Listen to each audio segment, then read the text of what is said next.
के एक dance competition में निहारिका फ्रॉक सूट पहनकर स्टेज पर कथक डांस कर रही है। स्टेज के सामने वाली रो में कॉलेज के सभी सीनियर टीचर्स और दूसरी रो में कॉलेज के सभी स्टूडेंट्स बैठे हैं जो तेज तेज क्लैपिंग कर रहे हैं।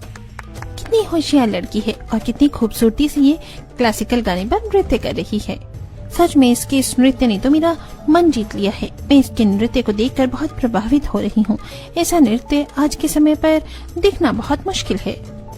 देखते ही देखते एनुअल फंक्शन समाप्त हो जाता है और फिर समय आता है विजेता को घोषित करने का, जिसके लिए स्टेज पर 2 से 3 सीनियर टीचर अपने हाथों में अवार्ड लेकर आती हैं। कई लड़कियां विजेता बनने की आस में स्टेज पर खड़ी होती हैं। हे भगवान, मैंने बहुत मेहनत की है, मुझे इस एनुअल फंक्शन का विजेता बनाना। मेरी माँ बहुत खुश होगी। निहारिका ऐसा सोच ही रही होती है कि तभी 3 सीनियर टीचर निहारिका के पास आकर खड़ी होती हैं और एक टीचर निहारिका के हाथ में अवार्ड देती है। आज तुमने हम सबको गर्व महसूस कराया है। अपनी इस प्रतिभा को कभी कम मत होने देना। तुम नृत्य की दुनिया में बहुत आगे जाओगी। मुझे विश्वास है कि तुम्हारी कला कई और विद्यार्थियों को नृत्य सीखने के लिए प्रेरित करेगी। एक गुरु के लिए इससे बड़ी खुशी और क्या ही हो सकती है। निहारिका बेटा, इस ऊर्जा को हमेशा बनाए रखना। जिस आत्मविश्वास और अनुशासन के साथ तुमने ये नृत्य किया वो तुम्हारे भविष्य की सफलता की गारंटी है। ये पकड़ो अपना अवार्ड, तुम इसकी असली हकदार हो। निहारिका ये सुनकर खुशी से झूम उठती है और अपने सभी सीनियर टीचर के पैर छूकर आशीर्वाद लेती है। शुक्रिया मैम। अब निहारिका खुशी खुशी अपना अवार्ड लेकर अपने घर आती है, जहाँ मिट्टी के घर में एक कोने में उसकी माँ चूल्हे पर खाना बना रही होती है और दूसरे कोने में खाट पर उसका बीमार पिता लेटा हुआ होता है। वो खुशी से आकर सबसे पहले अपनी माँ के गले लगती है। वहीं निहारिका की माँ अपनी बेटी के हाथ में कुछ सोने सा चमकता देखकर हैरान होते हुए कहती है, अरे बेटिया, तेरे हाथ में ये क्या है जो इतना चमचमा रहा है, लगभग सोने जैसा? माँ, ये अवार्ड है जो मुझे अपने क्लासिकल डांस में मिला है। मैं अपने कथक में अव्वल आई हूँ ना माँ। देखना, ऐसे ही एक दिन आपकी बेटी बहुत बड़ी नृत्यकार बनेगी। माँ, आपको पता है कल से मैं सबको नृत्य सिखाऊंगी। तभी रजनी अपनी बीमार पति की तरफ धीरे से नजर घुमाती है, जहाँ उसका बीमार पति विधान तेज तेज खांस रहा होता है। हे भगवान, अब मेरा शरीर और कष्ट सहने के योग्य नहीं है। तू मुझे अपने पास बुला ले। अरे ऐसे क्यों बोल रहे हो जी?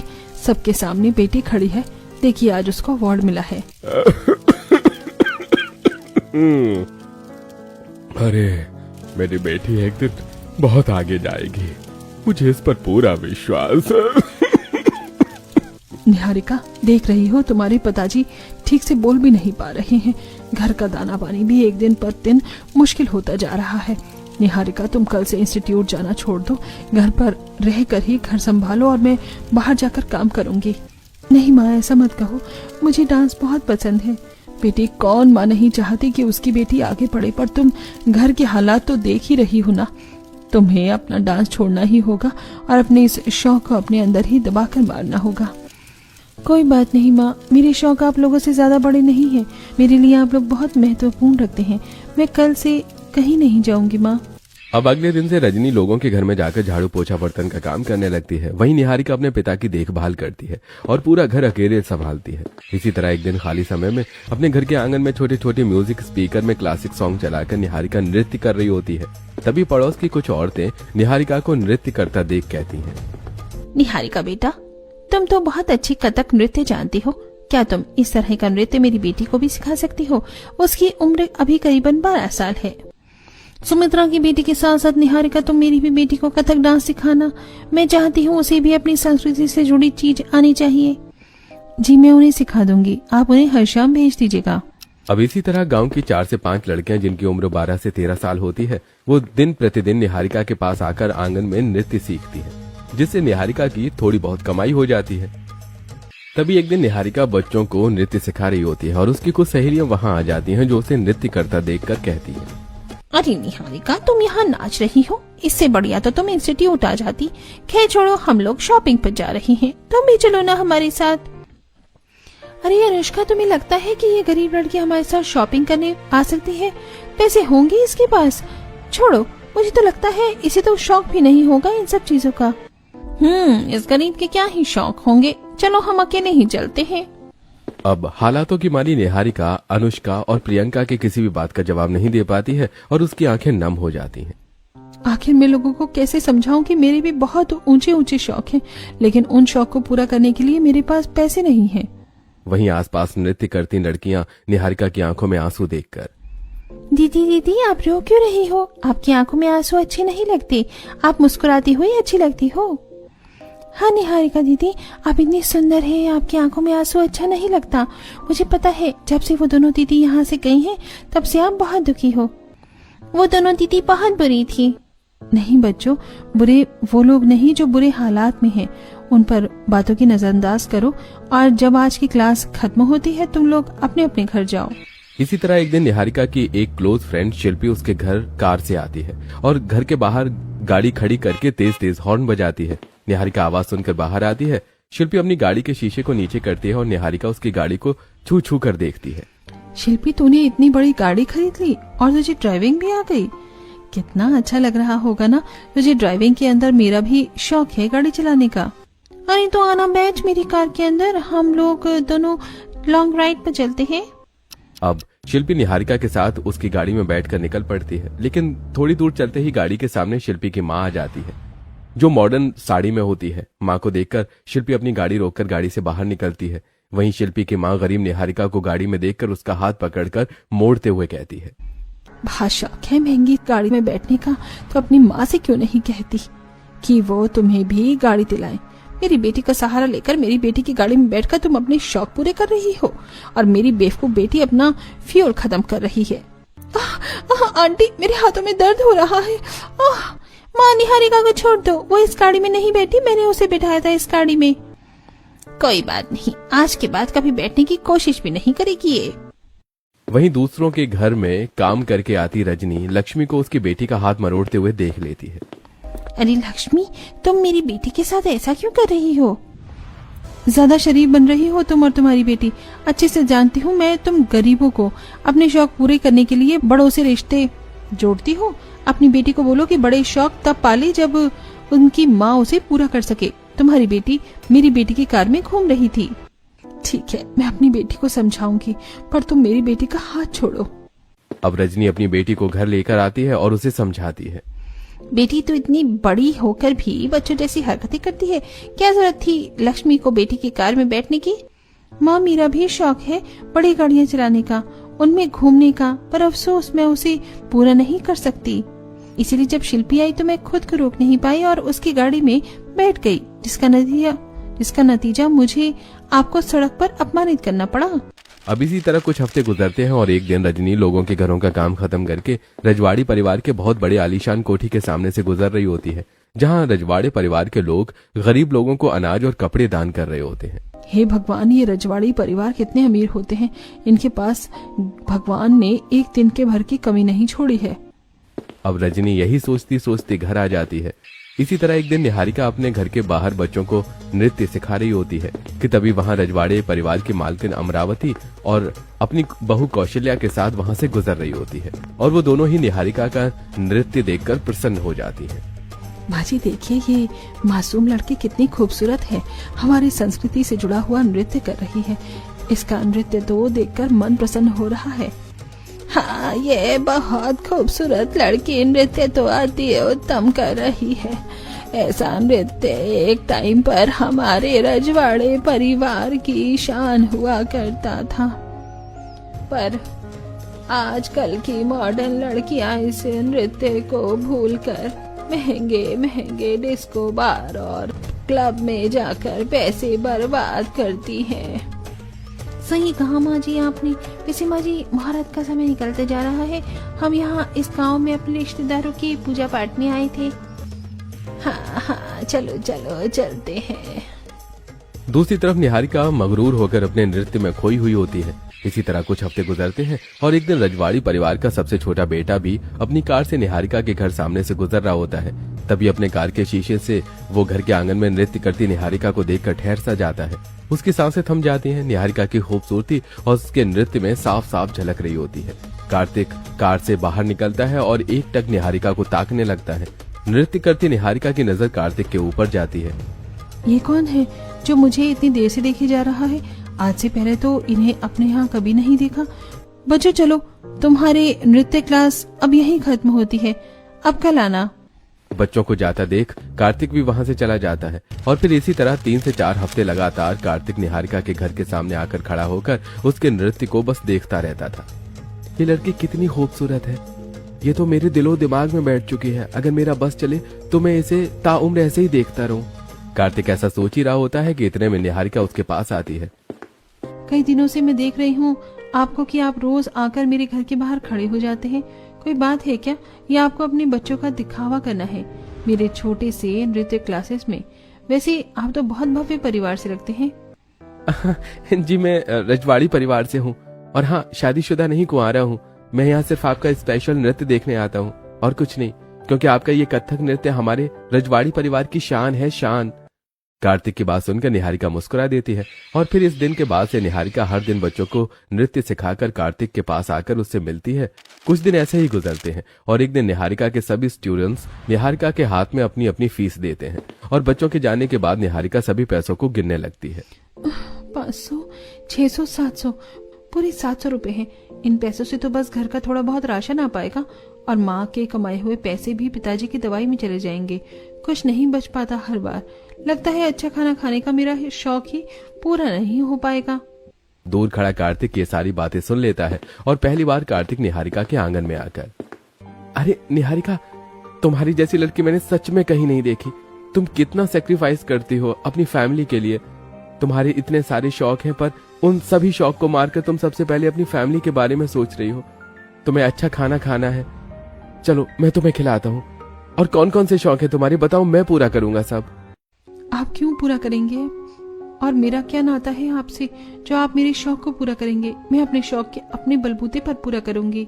निहारिका और कार्तिक एक दूसरे से बात कर ही रहे होते हैं कि तभी वहां पर रजनी आ जाती है और वो कार्तिक को देख लेती है। निहारिका की आंखों से कार्तिक को इशारे करती है और कार्तिक वहां से चला जाता है। अरे ये तो कार्तिक बाबा है जो कि रजवाड़ी परिवार के छोटे बेटे हैं। ये यहाँ क्या कर रही हैं बेटी? माँ, मैं जानती हूँ कि इस रजवाड़ी परिवार के और ये बहुत अच्छे इंसान हैं। इन्हें मेरा नृत्य बहुत पसंद है और मुझे दोस्त बन चुके हैं।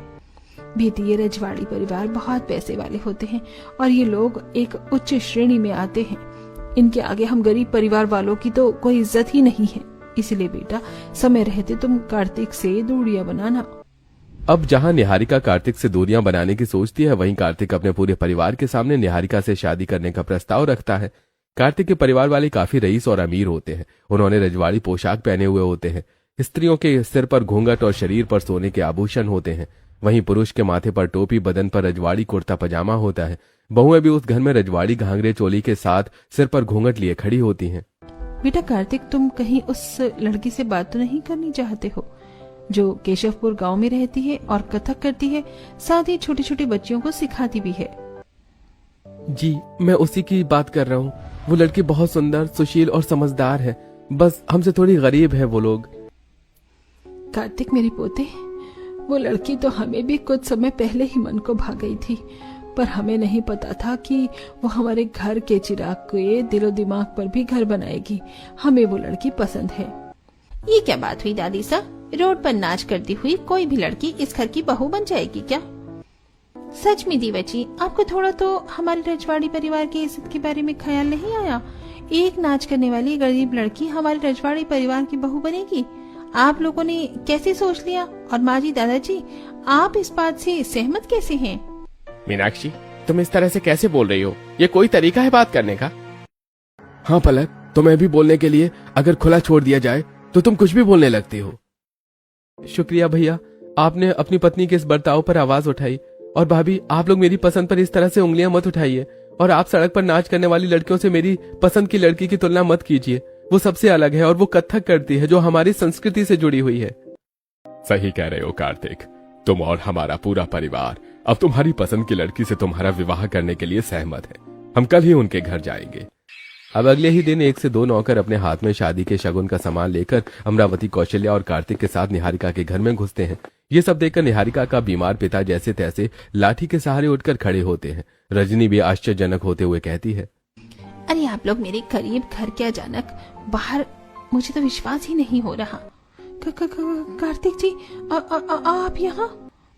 हाँ निहारिका, तुमने कहा था ना मेरा तुमसे कोई नाता नहीं है, इसलिए मैं तुम्हारे शौक पूरे नहीं कर सकता। तो लो आ गया तुम्हारा कार्तिक तुमसे नाता जोड़ने। हाँ बेटी, हम तुम्हें अपने रजवाड़ी परिवार की बहू बनाते हैं। मैंने तो जरूर पिछले जन्म में कोई अच्छा कर्म किया होगा, जिस वजह से मेरी गरीब बेटी के लिए रजवाड़ी परिवार का रिश्ता आया है। जी बिल्कुल। वैसे निहारिका बहू, तुम बहुत खूबसूरत हो बेटा। अब तुम भी बताओ, तुम इस रिश्ते से खुश हो ना? जी मैं खुश हूँ। अब रजवाड़ी परिवार अपने छोटे बेटे का रिश्ता फिक्स करके वहां से चले जाते हैं। आसपास के लोग ये देखकर दंग रह जाते हैं। वहीं 3 से 4 हफ्ते बाद निहारिका की शादी पूरी विधि विधान के साथ कार्तिक से हो जाती है। निहारिका शादी करके अपने रजवाड़े परिवार में आती है, जहां उसका गृह प्रवेश बड़ी ही खूबसूरती से किया जाता है। वो फूलों के रास्ते से चलकर अपने रजवाड़े परिवार की कोठी में आती है। आसपास बैंड बाजे ढोल ताशे बज रहे होते हैं। कई लोग नाच गा रहे होते हैं तो कुछ पैसे लुटा रहे होते हैं। अब निहारिका जैसे ही चौखट पर आकर खड़ी होती है, उसकी सास उसका गृह प्रवेश करवाती है। आओ बहुरानी, इस कलश को गिराकर कुमकुम की थाल में पैर रखकर हमारे रजवाड़ी परिवार में गृह प्रवेश करो। अब निहारिका कलश गिराकर कुमकुम की थाल में पैर डुबोकर घर के अंदर प्रवेश करती है। निहारिका चारों तरफ से अपने रजवाड़े परिवार की लंबी चौड़ी कोठी को देखकर आश्चर्यचकित रह जाती है। वहीं दूर खड़ी उसकी जेठानियां। देखो मीनाक्षी, हमारी गरीब परिवार की देवरानी हमारे रजवाड़ी परिवार की कोठी को कैसे आंख फड़ फड़ कर देख रही है। सच में इस गरीब लड़की का इतना अच्छा तरीके से गृह प्रवेश दिखाकर तो मुझे गुस्सा ही आ रहा है। अब निहारिका अपने पति के साथ अपने कमरे में आती है और अपना आलीशान कमरा देखकर भी वो हैरान होते हुए कहती है, कार्तिक जी, आपका रूम इतना बड़ा और इतना खूबसूरत है। आपको पता है, शादी से पहले मेरा भी शौक था कि मेरा खुद का इतना सुंदर कमरा हो। पैसे की दिक्कत की वजह से मुझे अपने पूरे परिवार के साथ एक ही कमरे में रहना पड़ता था। कोई बात नहीं निहारिका, तुम्हारे शौक जो कभी पूरे नहीं हो पाए वो अब होंगे पूरे तुम्हारे रजवाड़ी ससुराल में। अब अगले दिन निहारिका नहा धोकर अपनी माँ की दी हुई साधारण सी साड़ी पहनकर अपने ससुराल वालों के आगे आती है। देवरानी जी, आपकी माँ को पता नहीं था कि आपकी शादी रजवाड़े परिवार में हुई है, क्योंकि पता होता तो मुझे नहीं लगता कि आपकी माँ आपको ऐसे भिखारी जैसे कपड़े पहनने देती है शादी के बाद। पता होने से क्या ही होता है, सारी बात पैसों की होती है। जितने पैसे होंगे उस हिसाब के तो 2 कपड़े लेंगे ना और पहनेंगे ना ये गरीब लड़की। तभी 2 नौकरानियां अपने हाथों में सुंदर सुंदर साड़ियां और गहने लेकर वहां आती हैं। छोटी मालकिन, आपके लिए रजवाड़ी पोशाक भिजवा गए हैं। छोटी मालकिन, ये सोने के आभूषण भी आपके लिए ही भिजवाए गए हैं। तभी पीछे से शकुंतला और अमरावती आती हैं। छोटी बहू, जाओ इन रजवाड़ी पोशाक और गहनों को पहन कर आओ। हमारे यहाँ इन साधारण कपड़ों को नहीं पहनती बहुएं। जी दादी सास, मैं अभी पहन कर आती हूँ। पहन तो लोगी ना देवरानी जी, ये आपको पहनाना पड़ेगा, क्योंकि आपने साइज से पहले तो कभी रजवाड़ी परिवारों वाले महंगे कपड़े और गहने पहने नहीं होंगे ना। सही कहा है, इस गरीब को क्या पता है कि महंगे कपड़े को कैसे पहना जाता है। शांत हो जाओ तुम दोनों बहू। अरे, बड़ी होने के बाद भी छोटों से कैसे बात की जाती है, तुम्हें पता नहीं है क्या? अब कपड़े लेकर निहारिका अपने कमरे में आती है और रजवाड़ी कपड़े गहने वही बालों में गजरा लगाकर शीशे के आगे तैयार होती है। अगर माँ मुझे आज इतने खूबसूरत कपड़ों में देखती तो कितना खुश होती। किसी टाइम पर मेरा भी शौक था इतने महंगे महंगे कपड़े पहनने का, लेकिन मैं पहन नहीं पाती थी। पर अब अपने रजवाड़ी ससुराल में मेरे अच्छे कपड़े पहनने का शौक पूरा हुआ। अब तैयार होकर निहारिका अपनी पहली रसोई का खाना बनाने के लिए रसोई में आती है, जहाँ रसोई काफी आलीशान होती है और रसोई में काफी इलेक्ट्रॉनिक मशीनें होती हैं। मिक्सर, रोटी maker, dish washer, crockery set, electronic चूल्हा। हे राम, मेरी रजवाड़ी ससुराल की रसोई कितनी अच्छी है। अब निहारिका इतनी बोलती ही है कि तभी वहां पर कौशल्या और कार्तिक आते हैं। बहू, रसोई ठीक तो है ना? कोई कमी तो नहीं है? अरे नहीं नहीं, ये रसोई तो मेरे सपनों जैसी है माँ जी। मेरा बहुत शौक था कि मेरे पास भी इलेक्ट्रॉनिक रसोई हो, क्योंकि शादी से पहले मैं चूल्हे पर खाना बनाती थी। फिर तो बहुत अच्छी बात है, तुम्हारा इलेक्ट्रॉनिक चूल्हे पर खाना बनाने का शौक हमारे रजवाड़ी परिवार में पूरा हो गया। चलो अब हम चलते हैं। अब सबके जाने के बाद निहारिका अपनी पहली रसोई का खाना बनाती है, जिसमें ढेर सारे पकवान होते हैं और कुछ देर बाद उस पकवान को वो डाइनिंग टेबल पर परोसती है। घर के सभी सदस्य खाना खाना शुरू करते हैं। बहू, खाना तो बहुत अच्छा बना है, अति उत्तम। हाँ, खाना अच्छा बनाया है निहारिका जी आपने। हाँ, मुझे भी आपके हाथ का बना खाना बहुत पसंद आया। शुक्रिया जेठ जी। ज्यादा खुश मत होइए देवरानी जी, इतना भी अच्छा नहीं है। काफी ऑयली बनाया है आपने ये खाना। नहीं भाभी, ऐसा भी तो बिल्कुल नहीं है, खाना एकदम परफेक्ट है। निहारिका, आओ तुम भी हमारे साथ बैठकर खाना खाओ। अब निहारिका अपने पति के साथ बैठकर खाना खाती है। एक टाइम था जब मैं अच्छा खाना खाने का शौक तो रखती थी, पर उसे शौक को कभी पूरा नहीं कर पाती थी, और आज मैं अपने रजवाड़ी परिवार में पकवान बनाकर खा रही हूँ।